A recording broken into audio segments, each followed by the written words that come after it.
आज जो हमने चीज़ पढ़नी है उसका नाम है force on a moving charge in a magnetic field. यानी कि जब कोई चार्ज एक मैग्नेटिक फील्ड के अंदर आता है या मूव करता है उसमें, तो उसके ऊपर एक फोर्स लगती है। उस फोर्स के बारे में आज हमने पढ़ना है।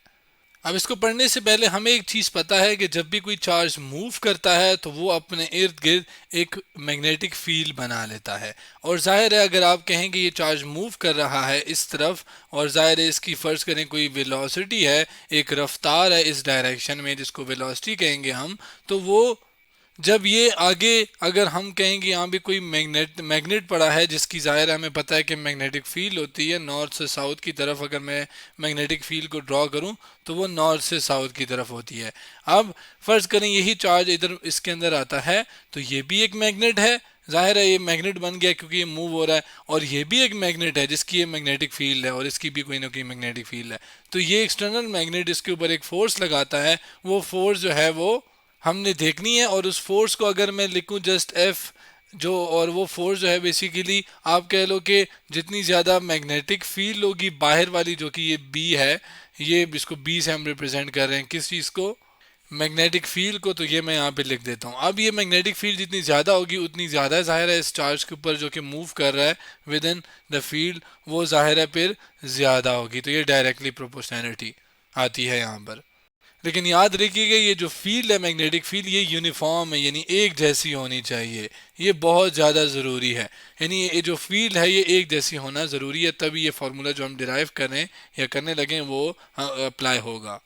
इसके साथ साथ जिस वेलोसिटी के साथ ये चार्ज यू मूव कर रहा है उस वेलोसिटी के भी बेसिकली ये जो फोर्स है ये क्या है, डायरेक्टली प्रोपोर्शनल है। क्यों? क्योंकि हम अगर इस चीज़ को, इस बात को समझने के लिए हम क्या करें, force on a current carrying conductor placed in a magnetic field के लेक्चर पे आए, जहाँ पे हमने कहा था कि जब एक कंडक्टर जो कि करंट जिससे पास हो रहा है अगर वो एक मैग्नेटिक फील्ड में रखा जाए तो उसके ऊपर फोर्स लगाती है मैग्नेटिक फील्ड, जो कि बेसिकली वो फोर्स डायरेक्टली प्रोपोर्शनल थी करंट थी। अब करंट के सॉरी अब वो करंट क्या है, फ्लो ऑफ चार्ज। जब चार्जेस फ्लो करते हैं तो जाहिर है अगर एक चार्ज है उसकी वेलोसिटी ज़्यादा है तो इसका मतलब करंट भी ज़्यादा होगा, तो उस लिहाज से फिर फोर्स भी ज़्यादा होगी। तो उसको, उसी बात को हम यहाँ पे वेलोसिटी की टर्म में लिख रहे हैं। जो v वो क्या है, वो वेलोसिटी है, जिसको मैं यहाँ पे लिख भी देता हूँ ताकि कंफ्यूजन ना हो। तो ये v वेलोसिटी है और वो ज़्यादा ज़्यादा होगी चार्ज की, तो उस लिहाज से फिर फोर्स भी उसके ऊपर जो एक्सटर्नल मैग्नेटिक फील्ड है वो ज़्यादा लगाएगी। इसके साथ साथ जाहिर है अगर मैं कहूँ ये q चार्ज है, फिलहाल हम पॉइंट चार्ज की बात कर रहे हैं ना, जिसकी मतलब चार्ज की वैल्यू 1 कूलम है। लेकिन अगर हम इसकी स्ट्रेंथ या चार्ज की वैल्यू बढ़ा दें, जितना बड़ा चार्ज होगा वो जब मूव करेगा उस लिहाज से उसके अपने इर्द गिर्द मैग्नेटिक फील्ड ज़्यादा होगी, और फिर बाहर भी वाली भी है तो वो ज़्यादा इसके ऊपर फोर्स, या आप कह लो ये चार्ज ज़्यादा फोर्स एक्सपीरियंस करेगा। इट मीन्स कि यहाँ पे मैं इस चार्ज के भी इसको डायरेक्टली प्रोपोर्शनल कह सकता हूँ। जितना ज़्यादा बड़ा चार्ज होगा, चार्ज की वैल्यू होगी, उस लिहाज से फोर्स भी उसके ऊपर ज़्यादा लगेगी तब जब वो मूव करेगा। तीनों को कंबाइन करते हैं तो आपके पास ये एक प्रोपोर्शनैलिटी आ जाती है क्यू वी बी। और जाहिर है इसको हम के कांस्टेंट लिख लेते हैं, और के की जो वैल्यू है वो 1 होती है कांस्टेंट की। चले पहले हम लिख लेते हैं क्या कर रहे हैं, हम प्रोपोर्शनैलिटी को इक्वालिटी में कन्वर्ट कर रहे हैं और वहाँ पर के कांस्टेंट ऑफ प्रोपोर्शनैलिटी आता है। इसकी वैल्यू 1 होती है एक्सपेरिमेंटली, तो ये 1 जब हम डालते हैं तो आपके पास क्या रह जाता है, क्यू वी बी। लेकिन ये तो मैंने एक जनरल बात की है, जब आपके पास मैग्नेटिक फील्ड जो है वो नॉर्थ से साउथ इस तरफ है और चार्ज को मैं बिल्कुल उसके इस मैग्नेटिक फील्ड के परपेंडिकुलर फेंक रहा हूँ, यानी 90 एंगल के साथ इसको फेंक रहा हूँ। वेलोसिटी का एंगल अगर आप देखो तो इस वेलोसिटी का जो एंगल है, इस वेलोसिटी की वेक्टर को मैं अगर यहाँ ड्रॉ करूँ, ये आपके पास वेलोसिटी है जबकि नॉर्थ से साउथ मैग्नेटिक फील्ड है, तो इन दोनों के दरमियान 90 एंगल है। तो मैं जब तब फेंक रहा हूँ तब आपके पास ये सारी चीज़ें हैं। लेकिन अगर मैं इस चार्ज को सीधा फेंकने की, यूं परपेंडिकुलर फेंकने की बजाय या मूव करवाने की बजाय मैं एक एंगल के साथ इसे मूव करवाऊं, तब क्या होगा, इस बात को समझते हैं कि फर्ज करें ये इस तरह करके मूव हो रही है एक वेलोसिटी और ये मैग्नेटिक फील्ड, तब आपके पास जो एंगल बन रहा होगा इन दोनों के दरमियान ये वाला, तो इस एंगल में जब भी हमने वेलोसिटी को देखना है या मैग्नेटिक फील्ड को देखना है तो हमने वो वाला कंपोनेंट लेना है जो कि परपेंडिकुलर हो किसके, मैग्नेटिक फील्ड के। जिसको अगर आप करो तो ये एंगल के सामने वाला, ये अगर मैं इस वेक्टर को डिवाइड करूं दो हिस्सों में, तो एक ये वेक्टर आ गया, एक ये, जिसको मैं चले साइड पे कर लेता हूँ, एक ये v है और इसका ये वाला कंपोनेंट आ जाएगा और एक ये वाला परपेंडिकुलर, ये दो कंपोनेंट आ गए। जो कि अब ये एंगल है, एंगल के सामने वाला होता है साइन, जो कि ये साइन थीटा हो गया, जबकि ये वी साइन थीटा जाहिर है। और ये आपके पास वी कॉज ऑफ थीटा। ये हम पढ़ चुके हैं कि एक वेक्टर को उसके दो रेक्टेंगुलर कंपोनेंट्स में कैसे डिवाइड करके फिर ये वैल्यू कैसे आती हैं, उसकी डिटेल में हम नहीं जा रहे। अब हमने वो वाला हिस्सा लेना है जो कि मैग्नेटिक फील्ड के परपेंडिकुलर है, तो वो कौन सा है? वो साइन वाला है। अगर आप उसको देखो तो वो इस डायरेक्शन में, तो वो क्या है? वो वाला हमने लेना है। इसी चीज़ को अगर हम मैग्नेटिक फील्ड की प्रोस्पेक्टिव के लिहाज से देखें तो उसके लिए मैंने क्या किया, यहाँ पे वही आपके पास मैग्नेटिक फील्ड है और ये चार्ज है, लेकिन इस बार मैं जो चार्ज है उसको जिस वेलोसिटी के साथ फेंक रहा हूँ या मूव करवा रहा हूँ उसकी डायरेक्शन यूं है, ठीक है। जबकि मैग्नेटिक फील्ड को अब हमने एक एंगल के ऊपर देख रखा है। अब इसको एनालाइज करते हैं मैग्नेटिक फील्ड के लिहाज से। अब अगर आप देखें तो ये एक एंगल बन रहा है इन दोनों इस वी का किसके साथ? इस बी के साथ, जो कि नॉर्थ से साउथ मैग्नेटिक फील्ड है।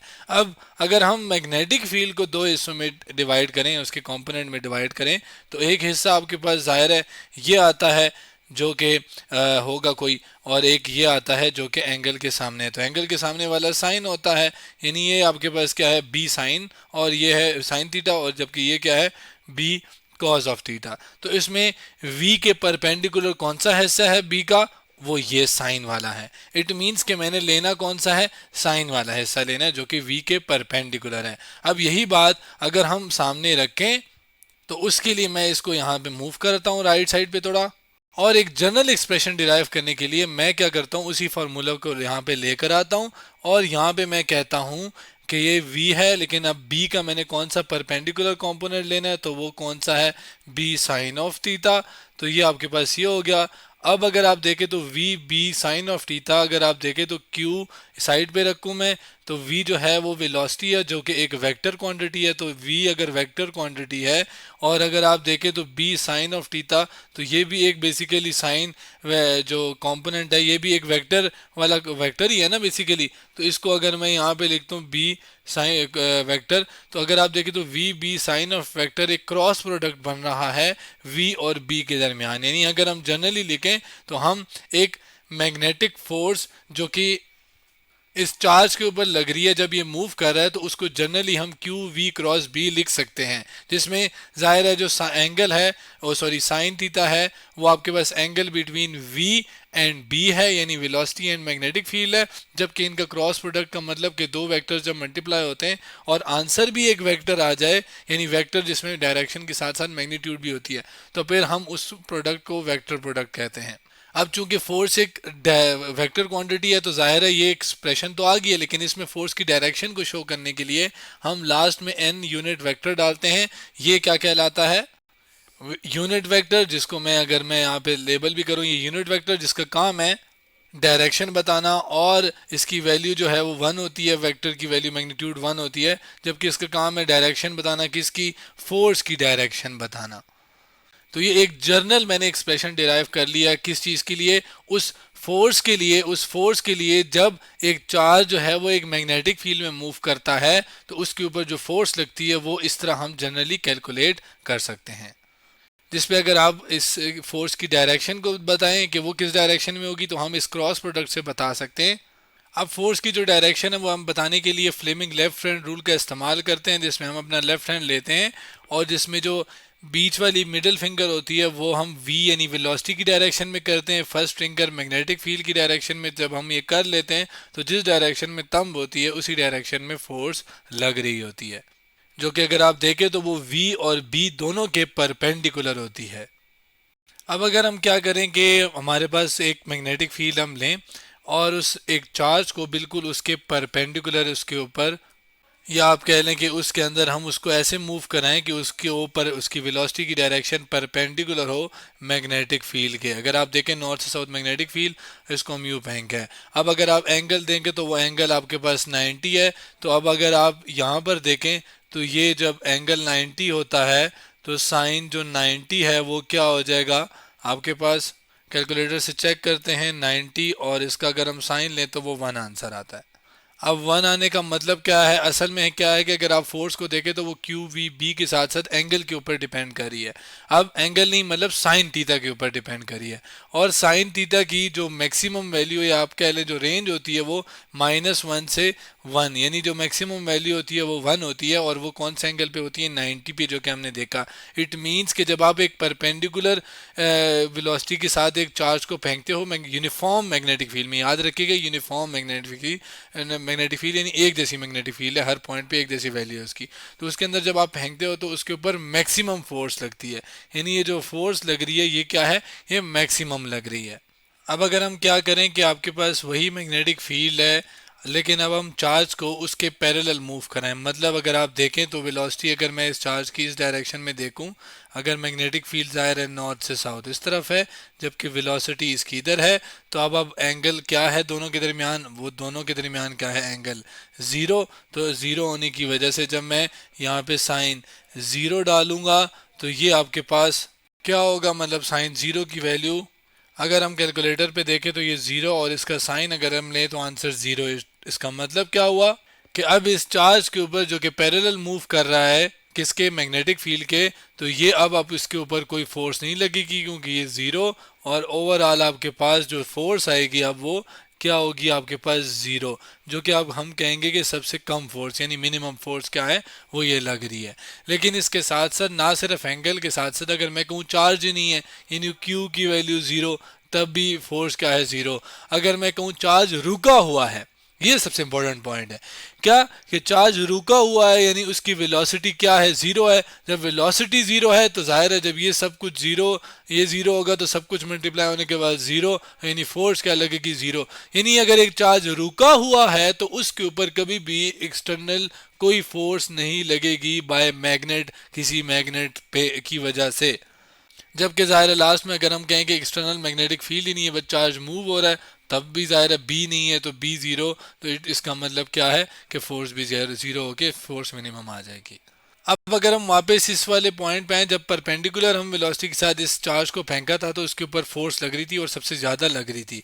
इसके लिए अगर हम देखें किस डायरेक्शन में फोर्स लग रही है, यानी चार्ज किस तरफ मूव होगा जब वो मैग्नेटिक फील्ड के अंदर आएगा, उसके लिए फ्लेमिंग लेफ्ट हैंड रूल इस्तेमाल करते हैं। मैग्नेटिक फील्ड ऊपर है तो इस फर्स्ट फिंगर को ऊपर किया, ज़ाहिर है परफेक्टली नहीं है, लेकिन हम वी को अगर आप देखें तो वो इस डायरेक्शन में है तो वो भी इस डायरेक्शन में हो जाएगा। अगर आप फोर्स को देखें तो वो बाहर की तरफ, यानी अगर आप स्क्रीन से बाहर की तरफ देखेंगे तो बेसिकली फोर्स की डायरेक्शन इस चार्ज के ऊपर बाहर की तरफ, यानी ये अगर यूँ सीधा जा रहा है तो जब भी यूँ मैग्नेटिक फील्ड के अंदर आएगा तो ये बाहर की तरफ मूव होगा।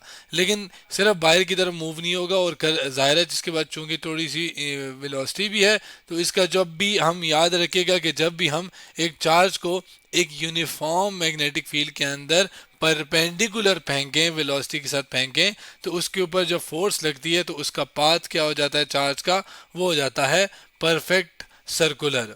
जिसको मैं यहाँ पे बनाऊं तो बेसिकली इस तरह का पाथ हो जाएगा, सर्कुलर पाथ हो जाएगा। यानी यही जो चार्ज है, कौन सा वाला चार्ज, ये जब मूव करेगा तो ये क्या करेगा, आगे जाके यूं फिर सर्कुलर इसका पाथ हो जाएगा इसके ऊपर, मतलब फोर्स ऐसे लग रही होगी कि इसकी जो डायरेक्शन है वो क्या हो जाएगी, सर्कुलर। जबकि अगर हम एक एंगल पे फेंकते हैं तो एक एंगल पे फेंकने के बाद जो डायरेक्शन होती है वो हो जाती है, तो ये जो पाथ है इसको हम बेसिकली हेलिकल पाथ कहते हैं, जो कि आपके पास एक स्प्रिंग कर तरह का होता है। यानी ये चार्ज जो कैसे मूव करेगा, यूं करके ये आगे भी जाएगा और सर्कुलर टाइप भी मूव करेगा, तो ये इसको हेलिकल पाथ कहते हैं। इसी पाथ को अगर मैं एक एनिमेशन से दिखाऊं जो कि मैंने यूट्यूब के चैनल प्लेटियर फिजिक्स से उठाई है, जिसका नाम है charge particle in a magnetic field. इसके अंदर अगर आप देखें तो ये चार्ज है जो कि एक पाथ फॉलो कर रहा है, जो कि एक ब्लू कलर के आपको जो सॉरी ग्रीन कलर के आपको मैग्नेटिक फील्ड नज़र आ रही है, ये चार्ज की वेलोसिटी और उसकी पाथ की डायरेक्शन अगर आप देखें तो ये पाथ हेलिकल है, यानी ऊपर भी जा रहा है और सर्कुलर टाइप भी है, इसको हेलिकल पाथ कहते हैं। तो आज हमने force on the moving charge in a magnetic field के बारे में पढ़ा, यानी आज हमने देखा कि चार्ज को जब मैग्नेटिक फील्ड में लाया जाए तो उसके ऊपर फोर्स किस डायरेक्शन में और कैसे लगती है।